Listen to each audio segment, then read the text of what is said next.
Dahulu kala di jantung Pulau Jawa, berdirilah dua kerajaan berdampingan.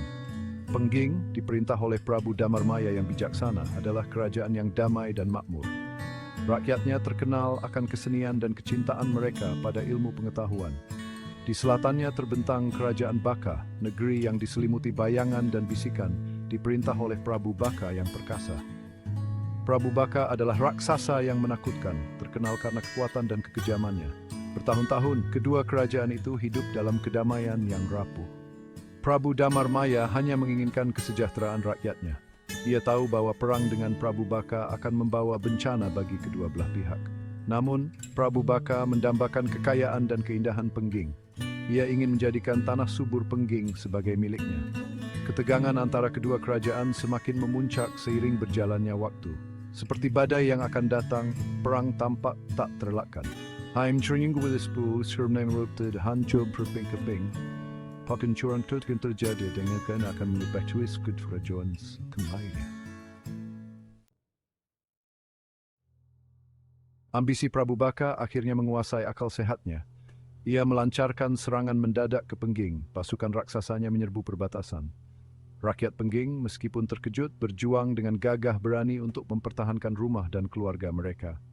Mereka adalah seniman dan petani yang terampil, bukan tentara. Tetapi mereka bertekad untuk melawan tirani Prabu Baka. Perang berkecamuk selama berminggu-minggu, setiap pertempuran semakin brutal. Pasukan Pengging, meskipun kalah jumlah, bertempur dengan keberanian dan tekad. Namun pasukan raksasa Prabu Baka tak henti-hentinya menyerang. Mereka tampak tak terhentikan, kekuatan dan keganasan mereka tak tertandingi. Tepat ketika semua harapan tampak hilang, seorang pahlawan muncul dari barisan Pengging. Namanya Bandung Bondowoso.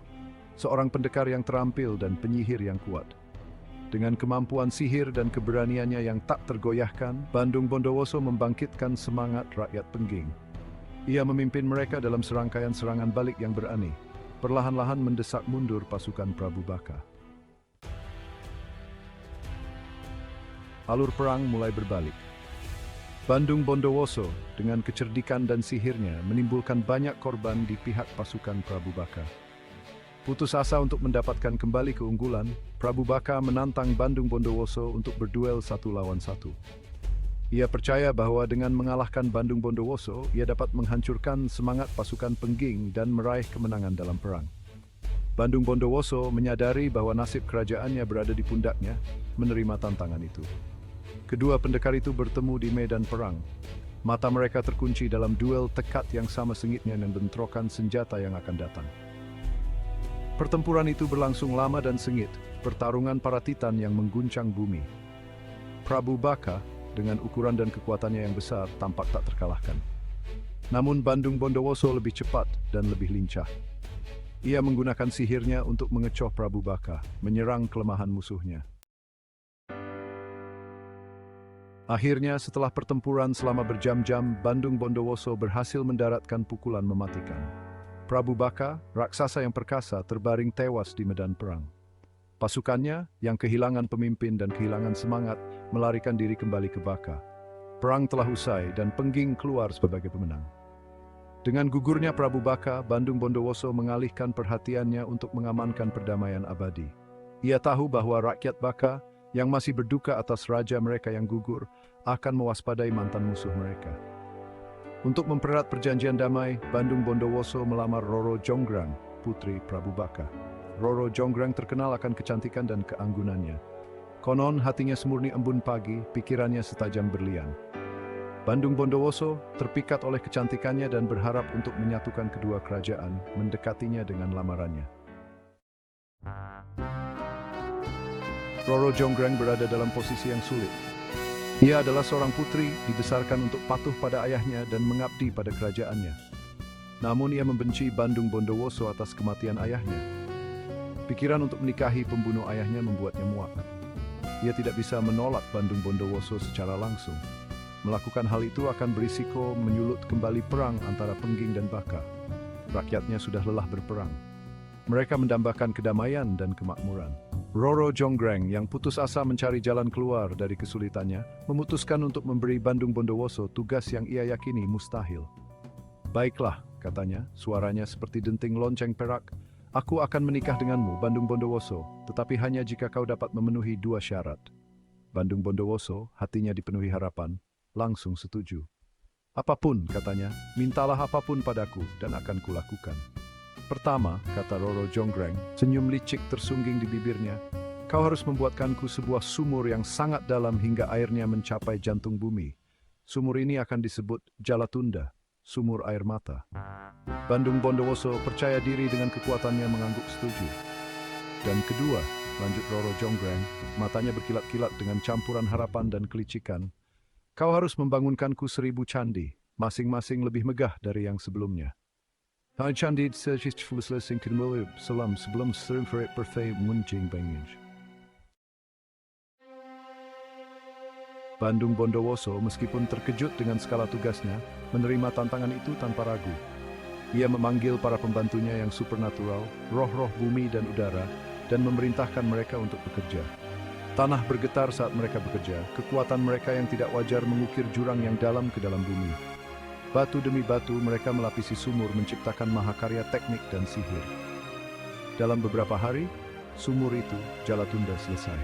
Airnya yang gelap berkilauan dengan cahaya dunia lain, bukti kekuatan Bandung Bondowoso dan sekutu supernaturalnya. Roro Jonggrang tercengang. Ia tidak percaya bahwa Bandung Bondowoso akan memenuhi syarat pertamanya. Kini dihadapkan dengan kenyataan kekuatan Bandung Bondowoso, ia merasakan secercah ketakutan. Namun sudah terlambat untuk kembali. Ia telah membuat perjanjian dan ia harus menepatinya.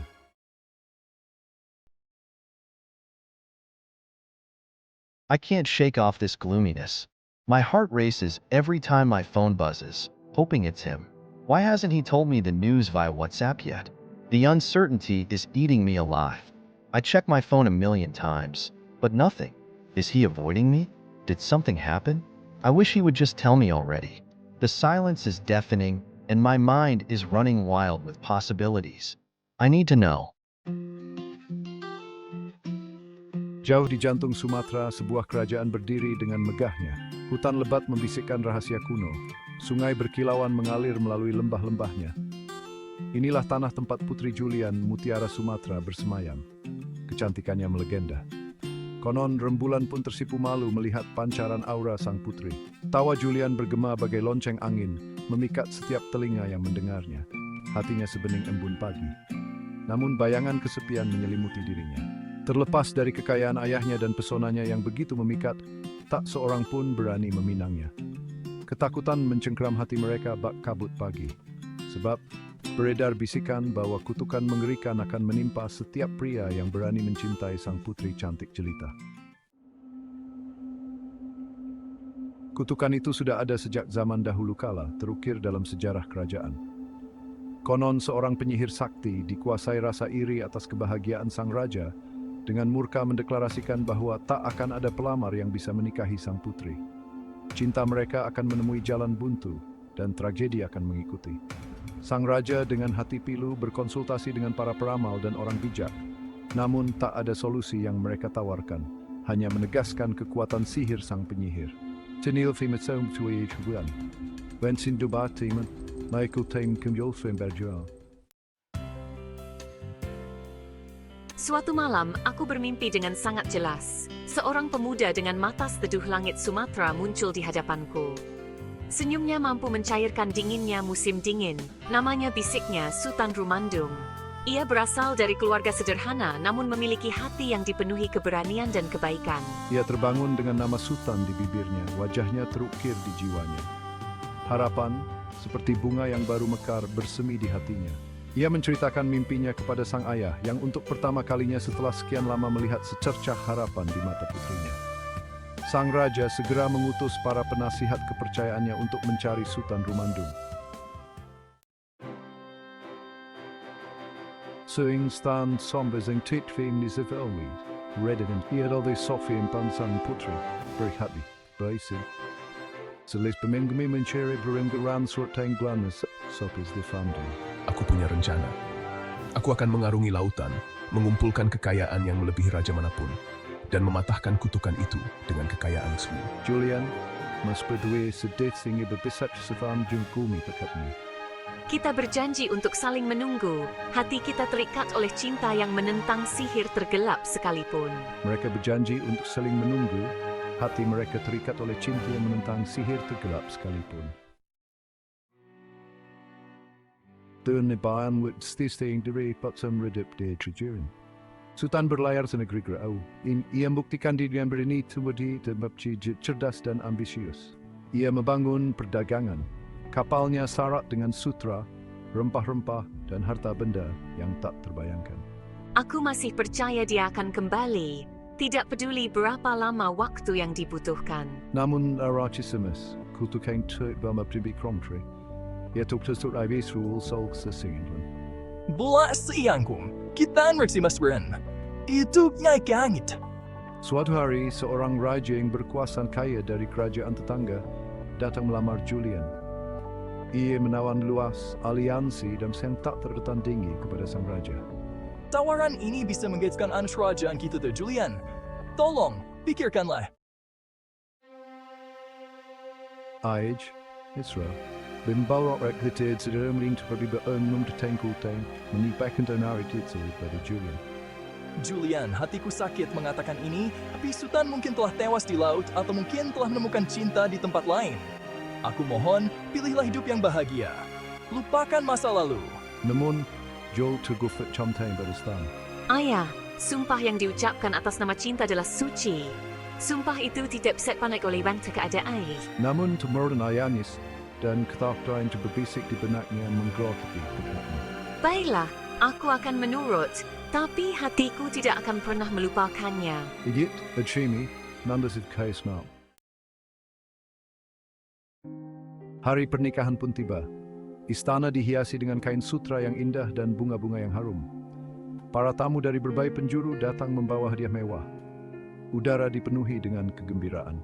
Mengapa hatiku terasa begitu berat? Hanya Julian yang diselimuti sodat serang gecipteng sesembahan yang tak terjipkan. Sultan, di mana kau? Saat upacara dimulai dan pendeta mengucapkan kata-kata sakral, Julian merasakan sakit yang luar biasa menjalar di tubuhnya. Kulitnya memutih seperti salju, matanya menghitam seperti batu bara. Dat, apa yang terjadi padaku? Jeritan kesedihannya bergemurutan di sore suraman sesuan jemputan seekor jamang pulih. Makhluk yang melambangkan penantian abadi. Aku akan menunggumu, Sultan, selamanya. Dan Wan Beatrice singdun by Bart, Bam Jose CP, of Few Patriots Crisis.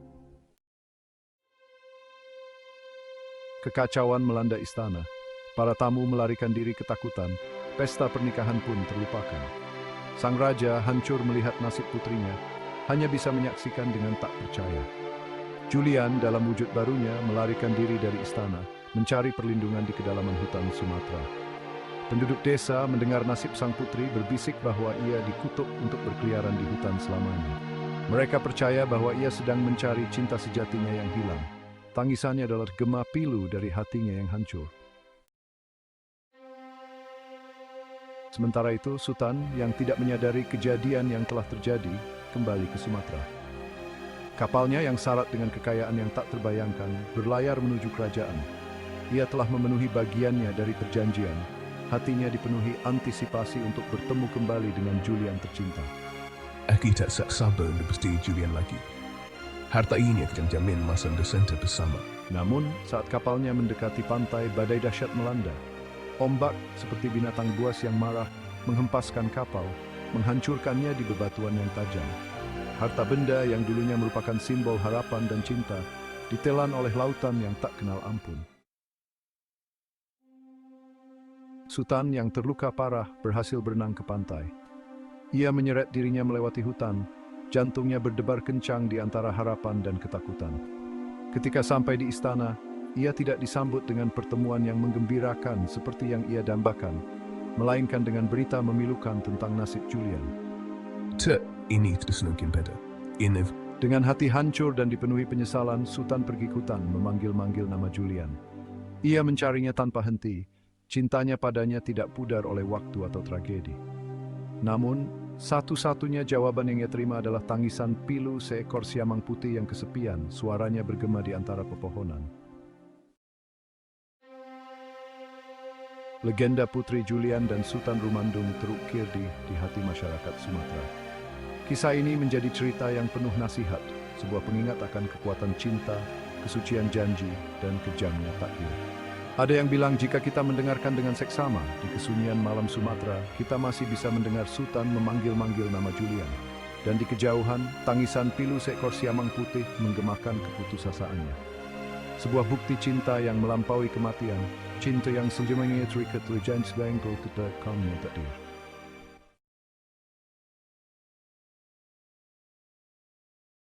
Di Indonesia ada banyak kisah yang dijadikan dongeng cerita rakyat. Salah satunya soal Malin Kundang, sosok anak durhaka yang konon berasal dari Padang, Sumatera Barat.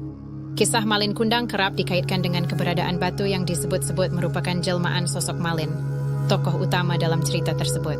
Ya, daya tarik dari cerita rakyat satu ini yaitu pesan moral yang tersirat di dalam ceritanya.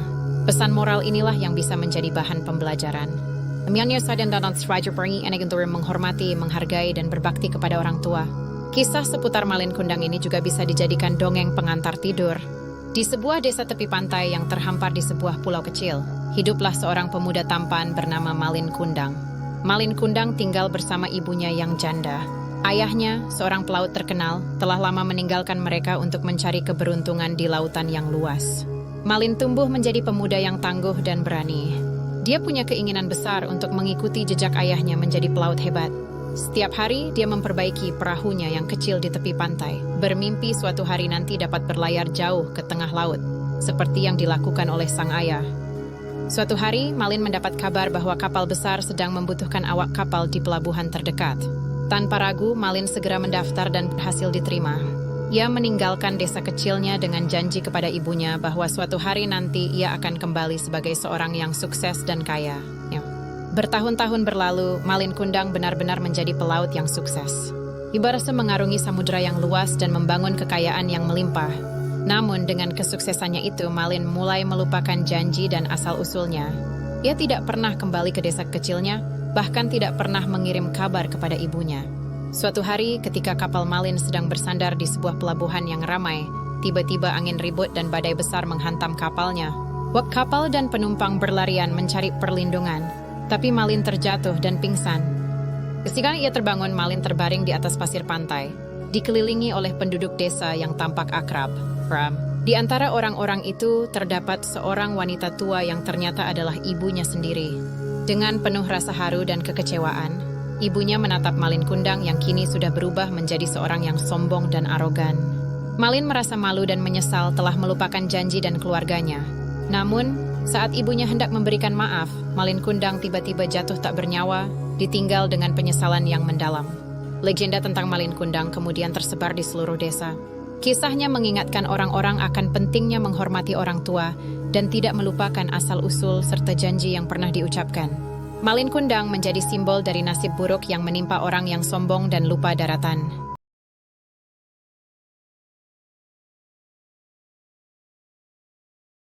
Cerita rakyat Sangkuriang adalah salah satu legenda yang berawal dari Jawa Barat. Cerita rakyat ini berkaitan dengan legenda Tangkuban Perahu, salah satu gunung berapi aktif di Jawa Barat. Dalam cerita rakyat Sangkuriang, sosok Sangkuriang dipercaya sebagai penyebab utama munculnya Gunung Tangkuban Parahu. Kisah ini menceritakan kegagalan seorang pria bernama Sangkuriang untuk meminang seorang wanita bernama Dayang Sumbi. Pada zaman dahulu, tersebutlah kisah seorang putri raja di Jawa Barat bernama Dayang Sumbi. Dia mempunyai seorang anak laki-laki yang diberi nama Sangkuriang. Anak tersebut sangat gemar berburu. Dia berburu dengan ditemani oleh Tumang, anjing kesayangan istana. Sangkuriang tidak tahu bahwa anjing itu adalah titisan dewa dan juga bapaknya. Pada suatu hari Tumang tidak mau mengikuti perintahnya untuk mengejar hewan buruan. Maka, anjing tersebut diusirnya ke dalam hutan. Ketika kembali ke istana, Sangkuriang menceritakan kejadian itu pada ibunya. Bukan main marahnya Dayang Sumbi begitu mendengar cerita itu. Tanpa sengaja dia memukul kepala Sangkuriang dengan sendok nasi yang dipegangnya. Sangkuriang terluka. Dia sangat kecewa dan pergi mengembara. Setelah kejadian itu, Dayang Sumbi sangat menyesali dirinya. Dia selalu berdoa dan sangat tekun bertapa. Pada suatu ketika, para dewa memberinya sebuah hadiah. Dia akan selamanya muda dan memiliki kecantikan abadi. Setelah bertahun-tahun mengembara, Sang Kuryang akhirnya berniat untuk kembali ke tanah airnya. Sesampainya di sana, kerajaan itu sudah berubah total. Di sana dijumpainya seorang gadis jelita yang tak lain adalah Dayang Sumbi. Terpesona oleh kecantikan wanita tersebut, maka Sang Kuryang melamarnya. Oleh karena pemuda itu sangat tampan, Dayang Sumbi pun sangat terpesona padanya. Pada suatu hari Sang Kuryang minta pamit untuk berburu. Dia minta tolong Dayang Sumbi untuk merapikan ikat kepalanya. Alangkah terkejutnya Dayang Sumbi ketika melihat bekas luka di kepala calon suaminya. Luka itu persis seperti luka anaknya yang telah pergi merantau. Setelah lama diperhatikannya, ternyata wajah pemuda itu sangat mirip dengan wajah anaknya. Dia menjadi sangat ketakutan. Maka kemudian dia mencari upaya untuk menggagalkan lamaran Sang Kuryang. Dia mengajukan 2 buah syarat. Pertama, dia meminta pemuda itu untuk membendung Sungai Citarum. Yang kedua, dia minta Sang Kuryang untuk membuat sebuah sampan besar untuk menyeberang sungai itu. Kedua syarat itu harus sudah dipenuhi sebelum fajar menyingsing. Malam itu Sang Kuryang melakukan tapa. Dengan kesaktiannya dia mengerahkan makhluk-makhluk gaib untuk membantu menyelesaikan pekerjaan itu. Dayang Sumbi pun diam-diam mengintip pekerjaan tersebut. Begitu pekerjaan itu hampir selesai, Dayang Sumbi memerintahkan pasukannya untuk menggelar kain sutra merah di sebelah timur kota. Ketika menyaksikan warna memerah di timur kota, Sang Kuryang mengira hari sudah selesai. Dia pun menghentikan pekerjaannya. Dia sangat marah oleh karena itu berarti dia tidak dapat memenuhi syarat yang diminta Dayang Sumbi. Dengan kekuatannya, dia menjebol bendungan yang dibuatnya. Terjadilah banjir besar melanda seluruh kota. Dia pun kemudian menendang perahu besar yang dibuatnya. Perahu itu melayang dan jatuh, menjadi sebuah gunung di bagian utara kota Bandung sekarang yang bernama Tangkuban Perahu. Jauh di jantung Sumatera, sebuah kerajaan berdiri dengan megahnya. Hutan lebat membisikkan rahasia kuno. Sungai berkilauan mengalir melalui lembah-lembahnya. Inilah tanah tempat Putri Julian, mutiara Sumatera, bersemayam. Kecantikannya melegenda. Konon rembulan pun tersipu malu melihat pancaran aura sang putri. Tawa Julian bergema bagai lonceng angin, memikat setiap telinga yang mendengarnya. Hatinya sebening embun pagi. Namun bayangan kesepian menyelimuti dirinya. Terlepas dari kekayaan ayahnya dan pesonanya yang begitu memikat, tak seorang pun berani meminangnya. Ketakutan mencengkeram hati mereka bak kabut pagi. Sebab beredar bisikan bahwa kutukan mengerikan akan menimpa setiap pria yang berani mencintai sang putri cantik jelita. Kutukan itu sudah ada sejak zaman dahulu kala, terukir dalam sejarah kerajaan. Konon seorang penyihir sakti dikuasai rasa iri atas kebahagiaan sang raja, dengan murka mendeklarasikan bahwa tak akan ada pelamar yang bisa menikahi sang putri. Cinta mereka akan menemui jalan buntu, dan tragedi akan mengikuti. Sang raja dengan hati pilu berkonsultasi dengan para peramal dan orang bijak. Namun tak ada solusi yang mereka tawarkan, hanya menegaskan kekuatan sihir sang penyihir. Tenil fimetsom tui chuan. Wensin dubatiman, Michael Teng Kumjolfim Berjual. Suatu malam, aku bermimpi dengan sangat jelas. Seorang pemuda dengan mata seteduh langit Sumatera muncul di hadapanku. Senyumnya mampu mencairkan dinginnya musim dingin. Namanya bisiknya Sultan Rumandung. Ia berasal dari keluarga sederhana namun memiliki hati yang dipenuhi keberanian dan kebaikan. Ia terbangun dengan nama Sultan di bibirnya, wajahnya terukir di jiwanya. Harapan, seperti bunga yang baru mekar, bersemi di hatinya. Ia menceritakan mimpinya kepada sang ayah yang untuk pertama kalinya setelah sekian lama melihat secercah harapan di mata putrinya. Sang raja segera mengutus para penasihat kepercayaannya untuk mencari Sultan Rumandung. Suing stan sombezing titving nizivelwi, Redden ia oleh Sophie impan sang putri, berhati, baisin. Selis peminggu mencari berenggaran surat tenggelamnya sopis the founding. Aku punya rencana. Aku akan mengarungi lautan, mengumpulkan kekayaan yang melebihi raja manapun, dan mematahkan kutukan itu dengan kekayaan semu. Julian, mas berdua sedih sehingga berbisat sevan jengkumi pekatnya. Kita berjanji untuk saling menunggu. Hati kita terikat oleh cinta yang menentang sihir tergelap sekalipun. Mereka berjanji untuk saling menunggu. Hati mereka terikat oleh cinta yang menentang sihir tergelap sekalipun. Ternebahan with stisting dari patsam redup de trajurin. Sultan berlayar ke negeri Grau. Ia membuktikan dirinya berani tewadi dan cerdas dan ambisius. Ia membangun perdagangan. Kapalnya syarat dengan sutra, rempah-rempah, dan harta benda yang tak terbayangkan. Aku masih percaya dia akan kembali. Tidak peduli berapa lama waktu yang dibutuhkan. Namun Arachisimus, kutukan Turk bama pribi kromtri, ia tuktusut ibis rule sol sesingin. Bula siyangkung, kita nreksimas ren. Itu nyai kangit. Suatu hari, seorang raja yang berkuasa kaya dari kerajaan tetangga datang melamar Julian. Ia menawan luas, aliansi dan sen tak tertandingi kepada sang raja. Tawaran ini bisa menggetarkan anas kerajaan kita tuh, Julian. Tolong, pikirkanlah. Age, Israel, bimbalok rekrutid sedang melintas pada mempertengkulteng, menipakan tanari titsu pada Julian. Julian, hatiku sakit mengatakan ini, tapi Sultan mungkin telah tewas di laut atau mungkin telah menemukan cinta di tempat lain. Aku mohon, pilihlah hidup yang bahagia. Lupakan masa lalu. Namun, Joel tegufat camteng pada stan.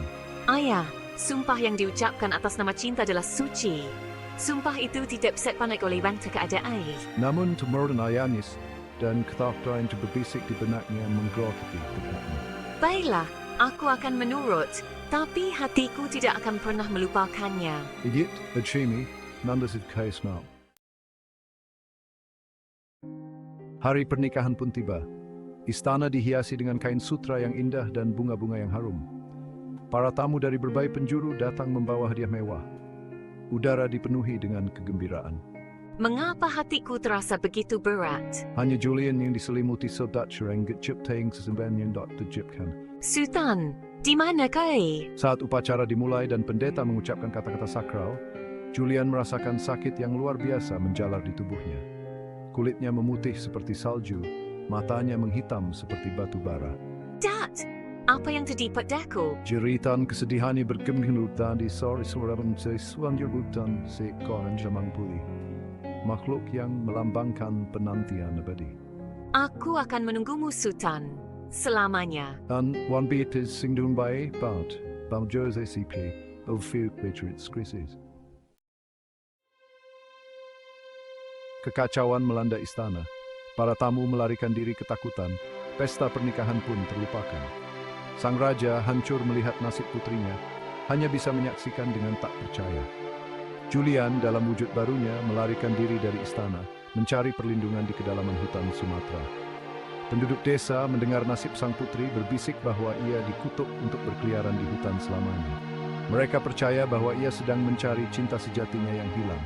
Tangisannya adalah gema pilu dari hatinya yang hancur. Sementara itu, Sultan yang tidak menyadari kejadian yang telah terjadi kembali ke Sumatera. Kapalnya yang syarat dengan kekayaan yang tak terbayangkan berlayar menuju kerajaan. Ia telah memenuhi bagiannya dari perjanjian. Hatinya dipenuhi antisipasi untuk bertemu kembali dengan Julian tercinta. Aku tak sabar untuk bertemu Julian lagi. Harta ini akan jamin masa depan bersama. Namun, saat kapalnya mendekati pantai, badai dahsyat melanda.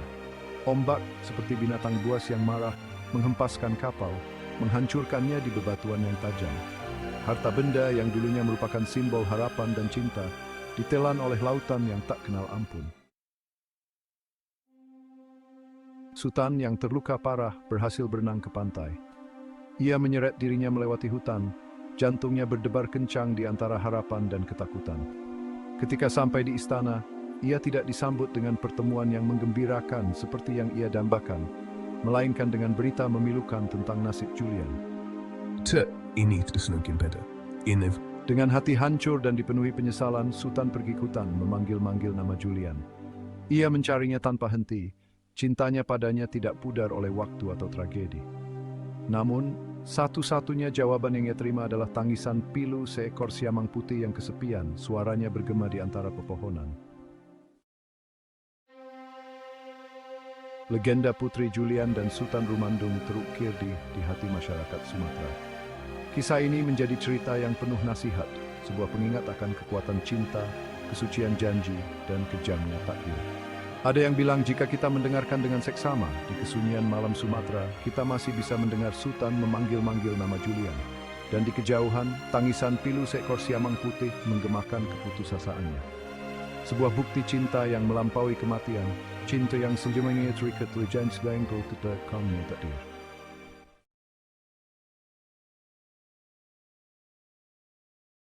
Cerita rakyat Sangkuriang adalah salah satu legenda yang berawal dari Jawa Barat.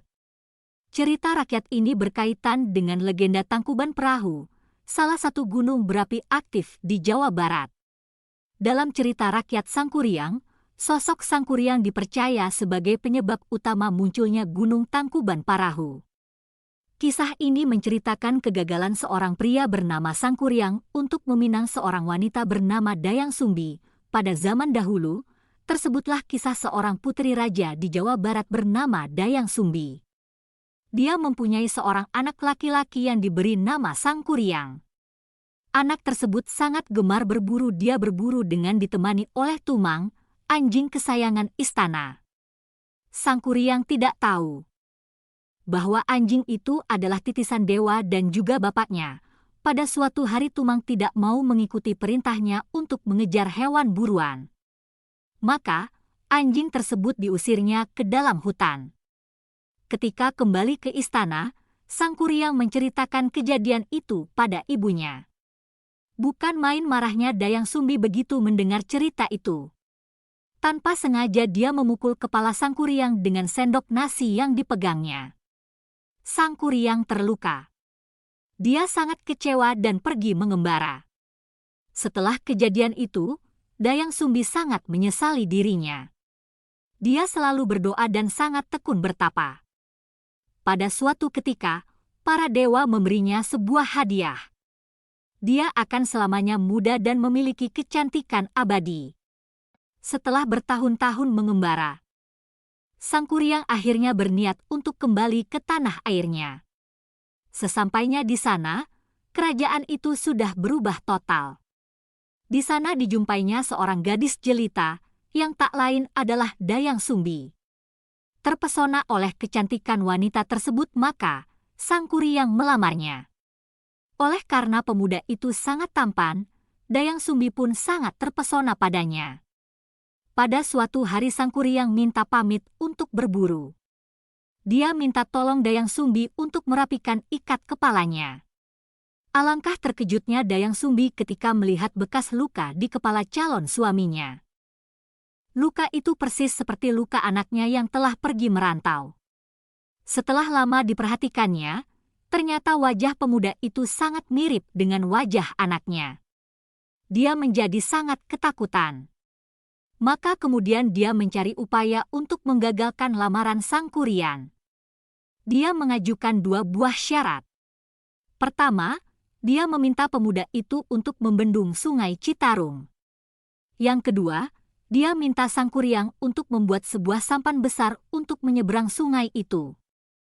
Kedua syarat itu harus sudah dipenuhi sebelum fajar menyingsing. Malam itu Sangkuriang melakukan tapa. Dengan kesaktiannya dia mengerahkan makhluk-makhluk gaib untuk membantu menyelesaikan pekerjaan itu. Dayang Sumbi pun diam-diam mengintip pekerjaan tersebut. Begitu pekerjaan itu hampir selesai, Dayang Sumbi memerintahkan pasukannya untuk menggelar kain sutera merah di sebelah timur kota. Ketika menyaksikan warna memerah di timur kota, Sangkuriang mengira hari sudah selesai. Dia pun menghentikan pekerjaannya. Dia sangat marah oleh karena itu berarti dia tidak dapat memenuhi syarat yang diminta Dayang Sumbi. Dengan kekuatannya, dia menjebol bendungan yang dibuatnya. Terjadilah banjir besar melanda seluruh kota. Dia pun kemudian menendang perahu besar yang dibuatnya. Perahu itu melayang dan jatuh, menjadi sebuah gunung di bagian utara kota Bandung sekarang yang bernama Tangkuban Perahu. Indonesia, negeri kepulauan yang memesona dengan cerita rakyat yang memikat, menyimpan segudang kisah yang diturunkan dari generasi ke generasi. Di antara kisah-kisah ini, legenda Batu Menangis dari Provinsi Kalimantan Barat menonjol sebagai pengingat pedih tentang pentingnya karakter di atas kecantikan fisik. Kisah ini yang syarat dengan emosi dan pelajaran moral berfungsi sebagai pengingat bahwa kecantikan sejati tidak terletak pada penampilan fisik, tetapi pada kebaikan hati dan kekuatan karakter seseorang. Cerita ini mengisahkan kisah tragis Darmi, seorang gadis cantik yang kesombongannya dan kurangnya rasa hormat kepada ibunya yang pekerja keras pada akhirnya menyebabkan kejatuhannya. Ini mengeksplorasi latar belakang geografis dan budaya Kalimantan Barat, yang menjadi latar kisah yang telah beresonansi dengan generasi ke generasi.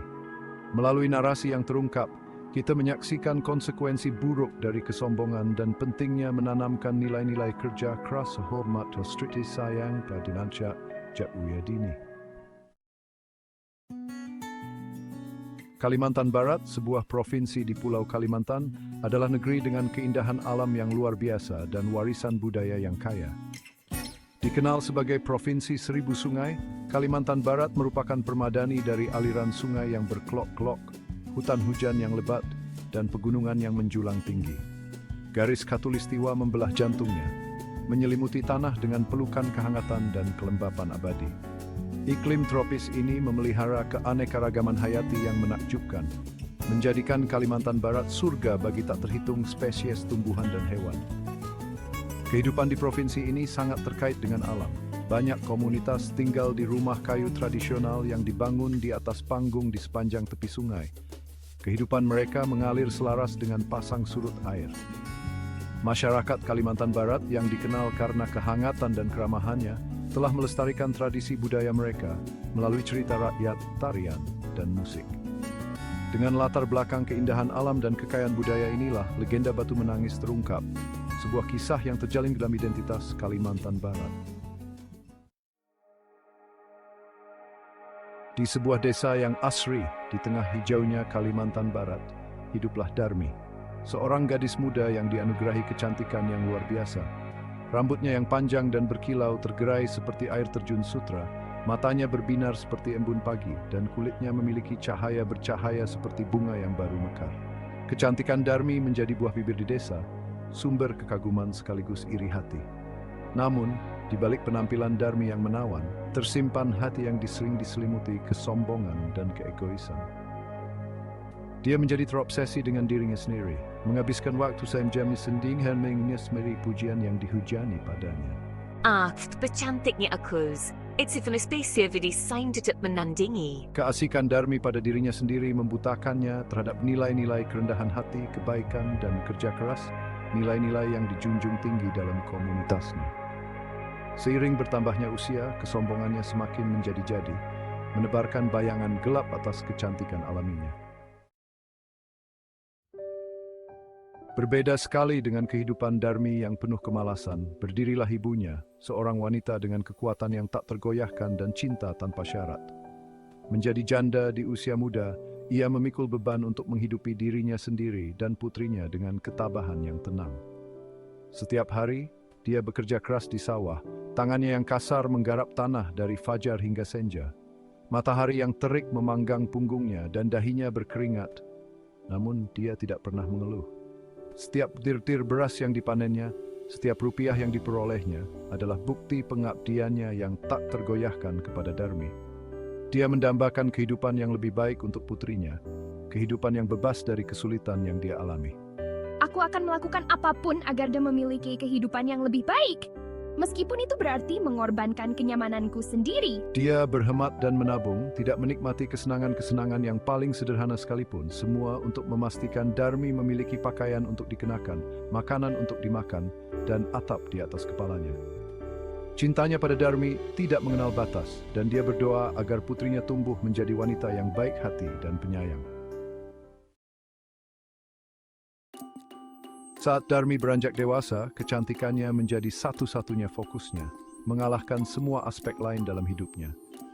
Dia menghabiskan hari-harinya untuk bersolek dan mengagumi dirinya sendiri, tidak peduli dengan usaha ibunya yang tak kenal lelah. Penduduk desa berbisik tentang kesombongan Darmi, kekaguman mereka diwarnai dengan kekecewaan. Kecantikan itu kekal. Kebaikan di dalam hatimu dan kekuatan karaktermu lah yang benar-benar penting. Tapi Darmi tidak mengindahkan kata-kata ibunya. Dia menepisnya sebagai ocehan seorang wanita tua, gagal memahami kebijaksanaan yang teranyam dalam permohonan ibunya. Pada suatu hari yang menentukan, Ibu Darmi pulang dari sawah, tubuhnya lelah dan jiwanya berat. Dia telah bekerja keras di bawah terik matahari, satu-satunya makanannya adalah sedikit nasi. Saat dia memasuki tempat tinggal mereka yang sederhana, dia melihat Darmi sedang bersolek di depan cermin kecil yang retak. Wajahnya berseri-seri karena kekaguman pada dirinya sendiri. Darmi, bisa kau mengambilkan air dari sumur? Ibu sangat haus dan lelah karena pekerjaan hari ini. Darmi terkejut dengan gangguan ibunya, memelototi bayangnya di cermin. Alisnya berkerut karena kesal. Tidakkah ibu lihat aku sedang sibuk? Ambil saya sendiri. Terloka dan disrespons Darmi kan preit sana. Met sebut julingsroma. Dilip tinggi dim tuomenti ditobat iris. Semoga kau berubah menjadi batu, gadis tak berperasaan. Kau yang lebih menghargai bayanganmu daripada ibumu sendiri. Saat kata-kata itu keluar dari bibirnya, suara guntur yang memekakkan telinga mengguncang langit, dan sambaran petir menerangi langit. Kepanikan melonjak di dalam diri Darmi saat dia menyadari keseriusan tindakannya. Onis, Tapi sudah terlambat. Tubuhnya mulai menegang, kulitnya mengeras menjadi batu yang dingin dan tak yielding. Wajahnya yang dulu cantik berubah menjadi topeng kesedihan abadi, membeku dalam ekspresi penyesalan abadi. Bagian 8, Batu Menangis, simbol penyesalan dan kesedihan. Saat badai mereda, penduduk desa berkumpul di rumah Darmi, tertarik oleh keributan itu. Mata mereka terbelalak ngeri saat mereka melihat pemandangan di hadapan mereka. Darmi, yang dulunya merupakan lambang kecantikan, kini menjadi patung batu. Wujudnya yang membatu menjadi pengingat mengerikan akan kesombongan dan ketidakhormatannya. Penduduk desa mengatakan bahwa hingga hari ini, patung Darmi, yang dikenal sebagai Batu Menangis, terus meneteskan air mata, pengingat terus-menerus akan penyesalannya dan rasa sakit yang dia timbulkan pada ibunya. Air yang menetes di wajah batu itu diyakini sebagai manifestasi dari kesedihan abadi Darmi, sebuah bukti kekuatan cinta seorang ibu dan kesalahan besar seorang putri. Bagian 9. Kecantikan memudar, karakter bertahan. Legenda Batu Menangis berfungsi sebagai alegori yang kuat, menyoroti sifat sementara dari kecantikan fisik dan makna abadi dari kualitas batin. Nasib Darmi menjadi pengingat nyata bahwa kecantikan sejati berasal dari kasih sayang, rasa hormat, dan kemauan untuk bekerja keras. Kualitas-kualitas inilah yang bertahan lama setelah masa muda dan daya tarik fisik memudar, membentuk warisan yang kita tinggalkan. Kisah tersebut menekankan bahwa meskipun kecantikan fisik dapat menarik perhatian, karakter seseoranglah yang benar-benar memikat hati dan pikiran. Obsesi Darmi terhadap penampilannya membutakannya terhadap pentingnya memupuk kecantikan batin. Dia gagal menyadari bahwa kepuasan sejati datang dari menggunakan bakat dan kemampuan seseorang untuk membuat dampak positif pada dunia di sekitar mereka.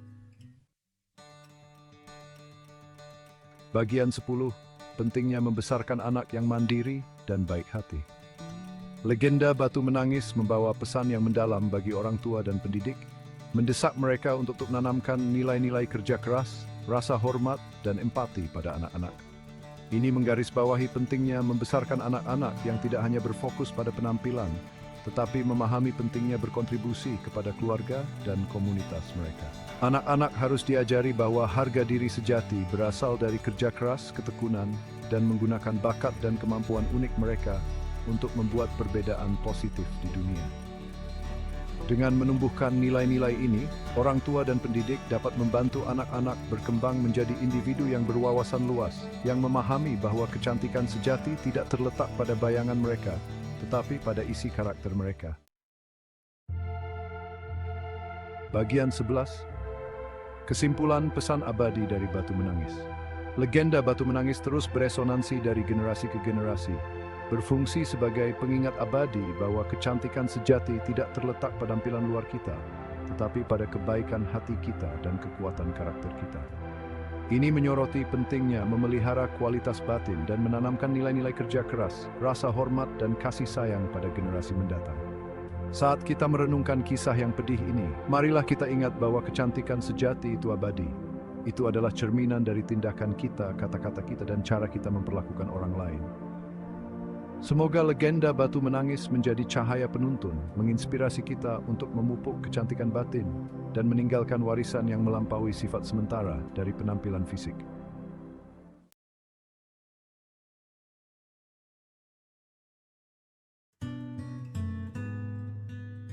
Dahulu kala di sebuah desa kecil di dekat hutan lebat, tinggallah dua saudara perempuan dengan ibu mereka yang seorang janda. Nama mereka adalah Bawang Merah dan Bawang Putih. Bawang tutingik biroman wa iksigurtis bayang subnotip des. Antagelulf dat susia sabaing. Ian dan squid count up sibadau, pebgit sombong malas di nohi iri. Ibu mereka dibutakan oleh kesedihan dan tipu daya Bawang Merah, lebih menyayangi kakak perempuan itu. Bawang Putih menanggung beban frustrasi ibunya. Dia bekerja keras dari pagi hingga malam, menyelesaikan semua pekerjaan rumah tangga. Sementara itu, Bawang Merah menghabiskan hari-harinya dengan bersolek dan bergosip pria. Setiap pagi, Bawang Putih semangat serupnya di bed. Dia membuat Fred Semen memberi makan ayam, membuat sekian rumit. Dia dimbro dengan positif, hitam ada pil. Bawang Merah di sisi lain bermalas-malasan di tempat tidur. Dia baru muncul saat matahari sudah tinggi. Bahkan saat itu dia menolak untuk membantu. Meskipun mengalami kesulitan, Bawang Putih tidak pernah mengeluh. Sifatnya yang manis dan lembut tetap tidak berubah. Dia menemukan penghiburan dalam keindahan alam dan kebersamaan dengan hewan-hewan yang tampaknya tertarik pada jiwa baiknya. Pada suatu siang yang terik, Bawang Putih sedang mencuci pakaian di tepi sungai. Matahari menyengat punggungnya saat dia dengan tekun menggosok setiap pakaian. Tiba-tiba, arus sungai menarik selendang kesayangan ibunya dan menghanyutkannya ke hilir. Bawang Putih tersentak ngeri. Dia tahu ibunya akan marah besar jika dia kehilangan selendang itu. Keputusasaan memenuhi hatinya. Bawang Putih berjalan lebih dalam ke sungai, bertekad untuk mengambil selendang itu. Arusnya semakin deras, menariknya semakin jauh dari tepi sungai. Tepat ketika dia merasa semua harapan telah sirna, dia melihat seorang wanita tua duduk di tepi sungai. Wanita tua itu tersenyum ramah pada Bawang Putih dan bertanya, "Mengapa kamu begitu sedih, nak?" Bawang Putih dengan air mata mengalir di wajahnya menjelaskan tentang selendang yang hilang dan kemarahan ibunya. Wanita tua itu mendengarkan secara dipenuhi pengertian. "Jangan khawatir, nak," kata wanita tua itu, suaranya menenangkan seperti angin sepoi-sepoi. "Aku akan membantumu menemukan selendang itu." Wanita sebagai ditondok sebagai labu besar dia mengampung di sungai. "Itu selendangmu, nak. Ternyata, itu Fei."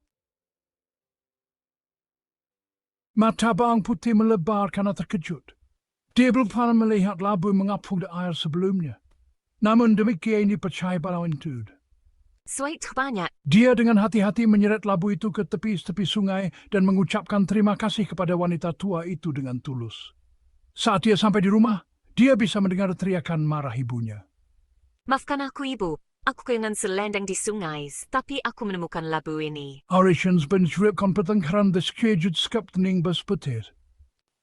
Dia medical branch Wilson, that is in masses broadway tanis. Yang membuat mereka takjub labu itu pecah, memperlihatkan bukan isi labu yang biasanya, melainkan tumpukan koin emas dan permata berkilauan. Bawang Merah yang menyaksikan pemandangan ini dipenuhi rasa iri.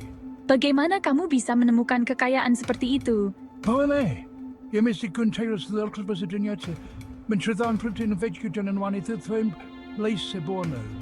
Aku betul membuat skrip pia amor twi soldi. Dibutakan oleh keserakahan, Bawang Merah melihat peluang untuk mendapatkan hati ibunya. Dia memutuskan untuk meniru pengalaman Bawang Putih, berharap mendapatkan hadiah yang lebih besar lagi. Tanpa sedikit pun memikirkan Bawang Putih, dia menyusun rencana untuk memanfaatkan situasi ini. Keesokan harinya, Bawang Merah dengan mengenakan pakaian terbaiknya dan membawa selendang termahal ibunya, berjalan menuju sungai. Dia dengan sengaja melemparkan selendang itu ke arus yang deras, berpura-pura putus asa. Dia kemudian menunggu wanita tua itu muncul. Oh, wanita yang baik hati, aku kehilangan selendang berharga ibuku di sungai. Tolong, bantu aku menemukannya. Mengapa kamu menangis, nak? Dia tidak perlu menunggu lama. Wanita tua itu yang menyaksikan tindakan Bawang Merah muncul dari balik pohon. Suaranya diwarnai sedikit geli. Pada waktu itu bersama melalui sesandifara Bawang Merah. Mama Grovetin dises. Jangan khawatir, nak. Labu itu menyimpan selendangmu. Bawang Merah jantungnya berdebar kencang karena gembira dengan bersemangat menyeret labu itu keluar dari sungai. Tanpa mengucapkan terima kasih kepada wanita tua itu, dia berlari pulang. Pikirannya dipenuhi dengan visi kekayaan yang tak terbayangkan. Bawang Putih yang sedang merawat kebun mereka memperhatikan kakaknya dengan perasaan tidak enak. Bawang Merah merombos besok lebih itu, wajahnya meletus kegembiraan. Ibu, Justeleng, amukahan. Dia membanting labu itu ke tanah mengharapkan semburan emas dan permata. Sebaliknya, labu itu pecah melepaskan segerombolan lebah yang marah. Lebah-lebah itu yang terganggu dari tidurnya menyerang bawang ibunya, menyengat mereka tanpa ampun. Bawang Putih yang mendengar keributan itu bergegas masuk. Oh, Dad, pamikit terwahif hewan of the sinslol kami. Dia dengan cepat mengantar hewan-hewan itu keluar rumah dan merawat luka ibu dan saudara perempuannya. Saat Bawang Merah berbaring di tempat tidurnya, pulih dari sengatan dan mimpinya yang hancur, dia akhirnya memahami kesalahannya. Dia melihat perbedaan mencolok antara tindakannya yang licik dan kebaikan hati Bawang Putih yang tulus. Sejak hari itu, Bawang Merah berjanji untuk mengubah sikapnya, berusaha untuk menjadi lebih seperti adik perempuannya. Terima kasih, Yung Putih. Agak jangan berubah. Maka, legenda Bawang Merah dan Bawang Putih menjadi pengingat abadi bahwa kekayaan sejati tidak terletak pada harta benda tetapi pada kebaikan hati seseorang. Ini mengajarkan kita bahwa kebaikan dan kerja keras akan selalu dihargai, sementara keserakahan dan tipu daya pada akhirnya akan membawa kehancuran.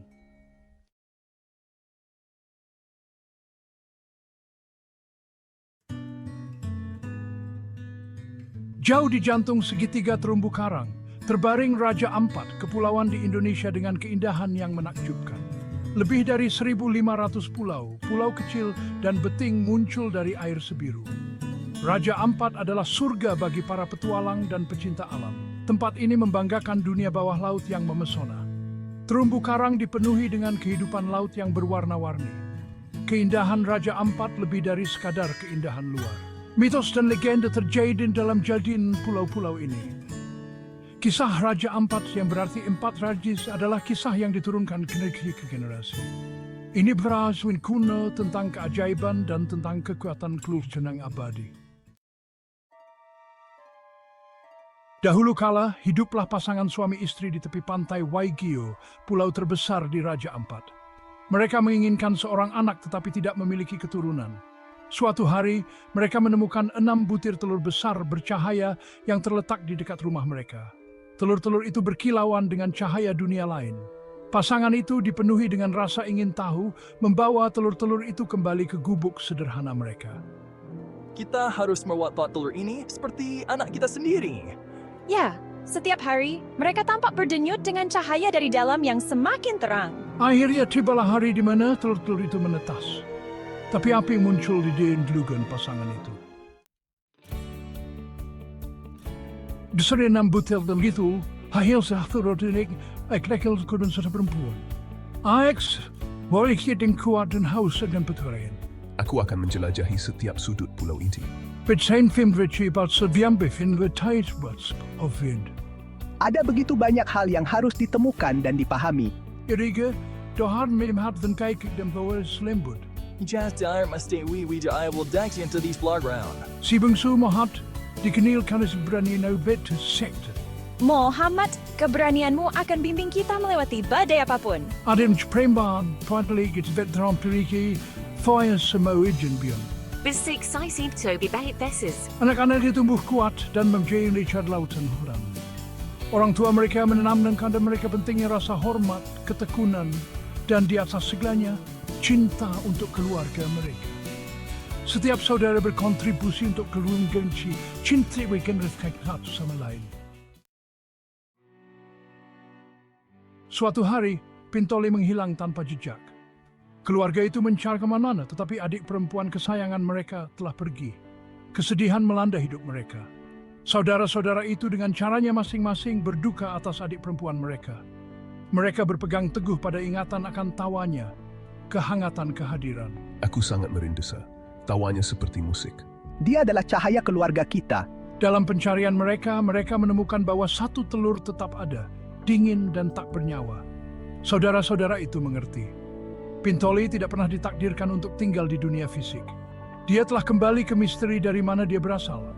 Telur batu itu menjadi simbol cinta saudara perempuan mereka, pengingat akan kehilangan mereka. Meski tidak bersambung, cinta akan selalu bersamain. Telur fisik memesan sendiri. Pengingat dan penghormatan yang membentuk hidup mereka. Bahingga 5 warisan rongga dibatas. Anak-anakku, meskipun hatiku berat, sudah waktunya bagi kalian untuk menemukan jalan kalian sendiri. Ini, ambillah batu-batu ini, gema yang lebih kecil dari telur Pintoli. Pergilah dan temukan takdir kalian. Berkuasalah dengan kebijaksanaan dan kasih sayang. Dan ingatlah, meskipun kalian mungkin dipisahkan oleh air, kalian dipersatukan oleh darah. War, yang selalu menjadi penjelajah, mengklaim pulau-pulau liar dan terjal di Waigeo dan Batanta. Petani, sang sarjana, menemukan penghiburan dalam ketenangan Salawata. Dohar, sang pembawa damai, memilih misul yang hijau. Dan Muhammad, si pemberani, berangkat untuk menjelajahi tempat terjauh di dunia mereka. Bagian kepitsingan terfrenjiri. Kita harus menghormati keinginan ayah kita dan membangun kerajaan kita dengan adil dan bijaksana. Memang, saudaraku. Mari kita ingat pelajaran masa kecil kita dan memerintah dengan persatuan dan rasa hormat. Saudara-saudara itu menghormati keinginan ayah mereka mendirikan kerajaan mereka. Mereka memerintah dengan adil dan bijaksana. Mereka mengingat pelajaran masa kecil mereka.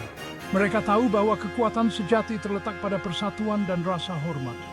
Rakyat hidup makmur di bawah pemerintahan mereka.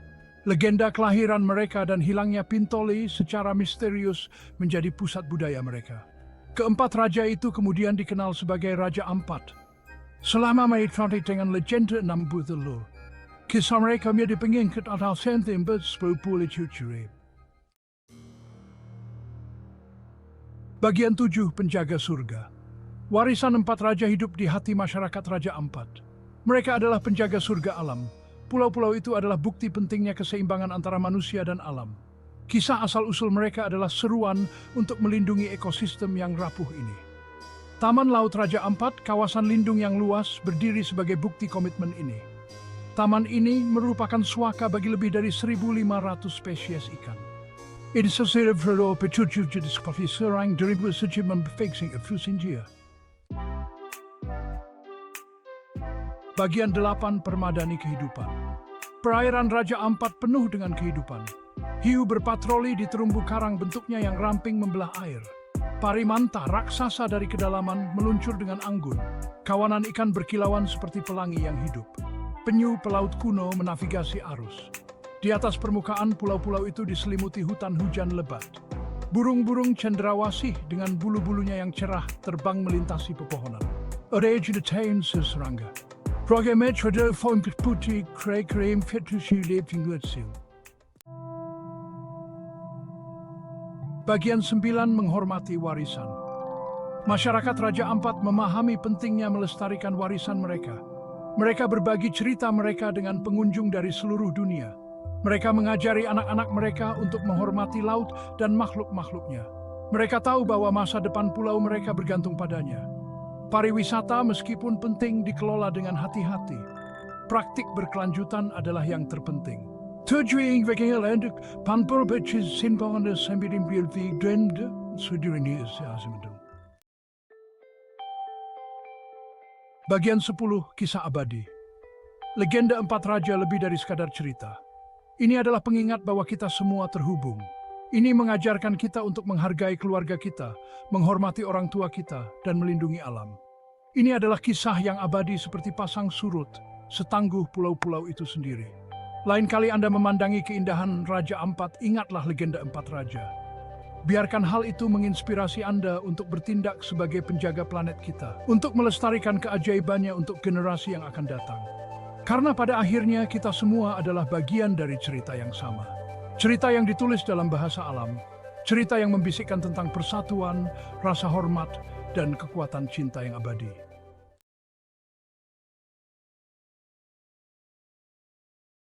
Cerita legenda dongeng, Timun Mas dan Raksasa, dari Jawa Tengah. Pada suatu hari, di sebuah desa di daerah Jawa Tengah, ada seorang janda paruh baya yang tinggal sendirian. Wanita tua ini bernama Embok Srini, suaminya sudah meninggal sejak lama dan ia tidak memiliki anak. Embok Srini menghabiskan hari-harinya seorang diri dan setiap harinya ia merasa bosan serta jenuh karena ia tidak memiliki seseorang untuk menemaninya. Embok Srini sejak dulu sangat ingin punya anak. Namun, impiannya yang satu ini memang tidak pernah bisa terwujud. Ditambah lagi, sekarang ia tidak memiliki seorang suami, kemungkinan ia memiliki anak pun tentu saja menjadi hilang. Embok Srini hanya bisa menunggu keajaiban menghampirinya agar ia bisa memiliki anak. Embok Srini selalu berdoa pada Tuhan tiap pagi, siang, dan malam hari agar Tuhan bisa melihatnya dan mengkaruniakan Embok Srini seorang anak. Lalu, pada suatu malam, Embok Srini memimpikan seorang raksasa yang menyuruhnya pergi mengambil sebuah bungkusan di bawah pohon besar di hutan tempat biasanya ia mencari kayu bakar. Saat ia terbangun di pagi hari, tentu saja Embok Srini merasa kebingungan dengan arti mimpi itu. Dengan berbagai keraguan dan rasa penasaran di benaknya, Embok Srini tetap berjalan ke hutan dan mengikuti perasaannya. Saat ia tiba di hutan ia mencari bungkusan yang berada di bawah pohon besar, seperti yang ada di mimpinya semalam. Sebenarnya, Embok Srini berharap bungkusan yang hendak ia temukan ini berisi bayi. Tapi yang justru ia temukan hanyalah sebutir biji timun. Hatinya pun kecewa dan merasa sedih. Tiba-tiba, ada seorang raksasa yang menghampirinya sambil tertawa terbahak-bahak. "Apa maksudmu memberikanku sebutir biji timun?" tanya Embok Srini seraya berteriak tapi tetap menahan emosinya. Saat Embok Srini memperhatikan raksasa itu, ternyata raksasa itulah yang semalam menghampirinya. Embok Srini pun merasa ketakutan, ia merasa raksasa itu akan memakannya. Embok Srini pun memohon agar raksasa itu merasa iba dan membiarkannya tetap hidup. "Tenang, jangan takut. Aku tidak akan memakanmu, wanita tua," ucap raksasa itu. Ternyata, raksasa ini meminta Embok Srini menanam biji timun yang ia berikan. Katanya, ia akan dihadiahkan seorang anak perempuan jika ia menanamnya. Namun, saat anak itu sudah dewasa, Embok Srini harus memberikan anak itu kembali pada raksasa karena ia akan memakannya. Karena Embok Srini sangat menginginkan seorang anak, ia menyetujui perjanjian itu. Saat kembali ke rumah, Embok Srini menanam biji timun itu ke ladang rumahnya. Embok Srini merawat biji timun itu dengan sangat baik tiap harinya. 2 bulan kemudian, tanaman itu pun mulai berubah, dan tanaman timun itu hanya berbuah 1. Semakin hari, buah timun spesial ini menjadi semakin besar, lebih besar dari buah timun pada umumnya. Warnanya pun menunjukkan warna kuning keemasan, terlihat cantik. Saat buah timun itu sudah sangat besar, Embok Srini memetiknya dan saat terbelah, ada seorang bayi perempuan yang sangat cantik. Embok Srini sangat bahagia mendengar suara tangisan bayi itu. Ia pun memberikan nama Timun Mas. Embok Srini merasa sangat senang sehingga ia lupa bahwa ia pernah membuat janji pada raksasa ia akan memberikan bayi ini padanya suatu hari nanti. Embok Srini membesarkan Timun Mas dengan kasih sayang dan kesabaran. Timun Mas tumbuh menjadi seorang perempuan yang cantik, baik, serta sangat cerdas. Pada suatu malam, Embok Srini kembali bermimpi didatangi raksasa yang memberikan pesan bahwa dalam waktu seminggu, ia akan menjemput Timun Mas. Sejak saat itu, Embok Srini sering termenung sedih sendirian. Ia terus memikirkan bahwa ia akan berpisah dengan anaknya yang sangat ia sayangi. Terkadang, air mata jatuh ke pipinya tanpa ia sadari. Ternyata, Timun Mas sering memperhatikan ibunya yang sedih ini, lalu ia pun bertanya pada Embok Srini, "Ibu, kenapa akhir-akhir ini ibu sering sekali menangis?" Awalnya, Embok Srini tidak ingin bercerita pada anaknya, tapi karena Timun Mas mendesaknya dan terus bertanya, Embok Srini pun menceritakan kisah asli kelahiran Timun Mas. Embok Srini juga menceritakan bagian bahwa ia harus mengembalikan timun mas ke seorang raksasa dan beberapa malam sebelumnya raksasa itu menghampiri ia kembali ke dalam mimpi. Timun mas pun merasa sedih dan ia tidak ingin Embok Srini mengembalikannya ke sang raksasa. Akhirnya mereka berdua berpikir dan mencari cara agar timun mas bisa bebas dari sang raksasa. Di hari timun mas harus dikembalikan, tiba-tiba Embok Srini terpikir sebuah cara. Embok Srini meminta timun mas berpura-pura sakit agar sang raksasa tidak ingin memakannya. Beruntung, cara ini cukup berhasil untuk mengulur waktu, sang raksasa akan datang kembali saat timun mas sudah sembuh. Sebelum raksasa itu datang kembali, Embok Srini memikirkan bagaimana cara agar anaknya bisa terbebaskan. Paginya, Embok Srini bertemu seorang pertama di gunung, ia adalah teman suaminya yang sudah meninggal. Sesampainya di sana, Embok Srini langsung menceritakan soal kondisinya dan ia ingin mengusir raksasa itu. Sang pertapa itu memberikan Embok Srini 4 bungkusan kecil. Katanya, bungkusan-bungkusan ini berisi biji timun, jarum, garam, dan terasi. Sang pertapa menyuruhnya memberikan 4 bungkusan ini pada anaknya dan jika sang raksasa mengejarnya, sebarkan isi bungkusan-bungkusan ini. Setelah itu, Embok Srini pun pulang dengan perasaan sedikit lega. Setidaknya ia sekarang sudah memiliki rencana. Beberapa hari kemudian, raksasa ini datang kembali untuk menjemput timun mas. Embok Srini dan timun mas pun berdiri berdampingan tanpa rasa takut. Timun mas tiba-tiba berlari sekencang-kencangnya dan raksasa itu mengejarnya. Setelah berlari cukup jauh timun mas menaburkan biji yang diberikan ibunya. Sungguh ajaib, hutan di sekelilingnya tiba-tiba berubah menjadi ladang timun. Dalam sekejap, batang timun tersebut menjalar dan melilit seluruh tubuh raksasa itu. Namun, raksasa itu mampu melepaskan diri dan kembali mengejar timun emas. Timun emas pun segera melemparkan bungkusan yang berisi jarum. Dalam sekejap, jarum-jarum berubah menjadi banyak pohon bambu yang tinggi dan runcing. Namun, raksasa itu mampu melewatinya dan terus mengejar timun emas. Walau berdarah-darah karena tertusuk bambu tersebut, melihat usahanya belum berhasil, timun mas membuka bungkusan ketiga yang berisi garam lalu menebarkannya. Seketika itu pula, hutan yang telah dilewatinya tiba-tiba berubah menjadi lautan luas dan dalam, namun raksasa itu tetap berhasil melaluinya dengan mudah. Timun emas pun cemas, karena senjatanya hanya tersisa 1. Jika senjata tersebut tidak berhasil melumpuhkan raksasa itu, maka raksasa itu akan berhasil menangkap dan memakannya, dengan harapan untuk selamat yang sangat besar. Timun mas pun melemparkan bungkusan terakhir yang berisi terasi. Seketika tempat jatuhnya terasi itu tiba-tiba berubah menjadi lautan lumpur yang mendidih.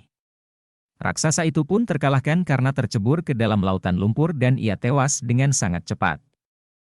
Melihat itu, timun mas langsung berlari menuju ke rumahnya untuk bertemu dengan ibunya. Melihat anaknya selamat, Embok Srini pun langsung berucap syukur kepada Tuhan dan sejak itu, Embok Srini dan timun mas hidup berbahagia. Kisah asal Jawa Tengah ini memang seru dan mengharukan sekali, bukan? Pelajaran yang bisa diambil dari kisah ini adalah orang yang memiliki niat awal jahat, tentu saja pada akhirnya akan celaka dan tidak akan berakhir baik. Dengan menceritakan kisah ini pada si kecil, parents bisa mengajarkan mereka untuk selalu berbuat dan berpikir baik pada orang-orang di sekitarnya.